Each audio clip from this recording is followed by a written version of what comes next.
Welcome everybody, my name is Brett Wells, I'm with Sigma Photo. Today we're going to talk about backyard birding. For most of us, birds are all around. They're around the corner, down the street, our own neighborhoods, even our own backyards. And having something that close at hand means that we have more opportunity to photograph, we have more time to plan and set up, more time to wait for the shot. And it means we don't have to carry around a lot of equipment. We can just go outside with a small camera and probably a shorter lens than we would if we were shooting birds at a long distance or in national park or something like that. There are lots of ways to attract birds to your yard. You can put out feeders, you can put out bird baths.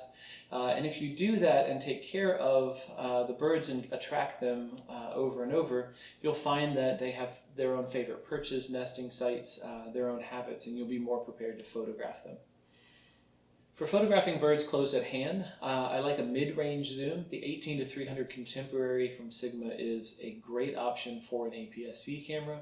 The 70 to 200 Sports or the 100 to 400 Contemporary are great for full-frame camera or for an APS-C as well. You might want a tripod, inside or outside, and if you're going to use a tripod, a cable release is a nice thing to have. You might want to take this up one more level and add flash to the situation.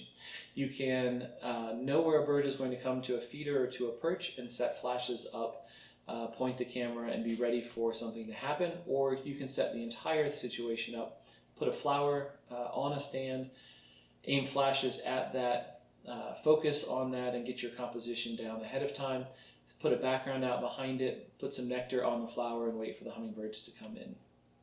When I'm shooting birds, I always try to start around 2,000th of a second. If I'm shooting a small bird, really fast moving wings, I might even need to turn that up a little bit higher than that.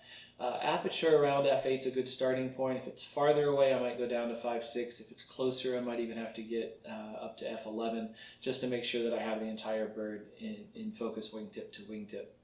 ISO 800 is a good starting point. Again, as I change my shutter speed or my aperture up or down, I might have to change that ISO, add a stop or two, maybe even take away a stop or two if I have enough light, or if I'm using a camera flash or multiple flashes, then I have more light that I'm bringing to the situation. I can turn that ISO down. A thing about camera flashes, they're great at freezing motion and they tend to do better at minimum power. The flash durations tend to be shorter. So a lot of times when we're shooting hummingbirds, we're going to turn the power of those flashes all the way down to minimum power or maybe a stop or two above that. Then if we need more light, we add more flashes rather than turning the power up because the flash duration is going to suffer and the motion of the wingtips are going to blur. So photographing the birds in your backyard, use it as an opportunity to learn something about those birds, the species, the habitats, the migratory patterns, the habits, not just of the species, but also the individual bird. You'll find out that birds have personalities. Some of them are greedy, some of them are stingy, some of them are sneaky, some of them are just passive. The more you learn about the birds, the better your photographs are going to be. And as always, have fun. If you're not having fun photographing birds, you're probably doing something wrong. You can find us at sigmaphoto.com. You can email info@sigmaphoto.com. You can find us on Facebook, Instagram, and Twitter. Thank you very much for tuning in.